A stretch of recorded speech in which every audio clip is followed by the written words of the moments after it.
ಜನರಿಗೆ ನೀರು ಕರೆಂಟ್ ಎಲ್ಪಿಜಿಯ ಸಮಸ್ಯೆ ಜನರ ಕಷ್ಟ ಕೇಳೋದು ಬಿಟ್ಟು ಐಪಿಎಲ್ ಟಿಕೆಟ್ಗೆ ಶಾಸಕರ ಪಟ್ಟು ಸಿಎಂ ಡಿಸಿಎಂ ಭೇಟಿಯಾದ ಕೆಎಸ್ಸಿಎ ಅಧ್ಯಕ್ಷ ತೈಲದ ಮೇಲಿನ ಅಬಕಾರಿ ಸುಂಕ ಇಳಿಕೆ ತಲಾ 10 ರೂಪಾಯಿ ಇಳಿಸಿದ ಕೇಂದ್ರ ಸರ್ಕಾರ ಕಮರ್ಷಿಯಲ್ ಗ್ಯಾಸ್ ಶೇಕಡಾ 70ರಷ್ಟು ಪೂರೈಕೆಗೆ ನಿರ್ಧಾರ ಗ್ಯಾಸ್ ತೈಲ ಅಭಾವದ ವದಂತಿ ದೇಶದಲ್ಲಿ ಲಾಕ್ಡೌನ್ ಪರಿಸ್ಥಿತಿ ಇಲ್ಲ ಎಂದ ಕೇಂದ್ರ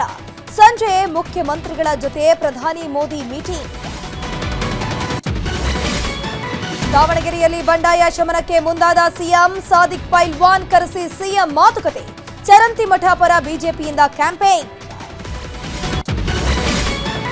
ದೇಶದಾದ್ಯಂತ ರಾಮನವಮಿ ಸಂಭ್ರಮ ಅಯೋಧ್ಯೆ ಬಾಲರಾಮನಿಗೆ ಸೂರ್ಯ ತಿಲಕ ಶ್ರೀರಾಮನ ದೇಗುಲಗಳಲ್ಲಿ ಪೂಜೆ ಪಾನಕ ಕೋಸಂಬರಿ ವಿತರಣೆ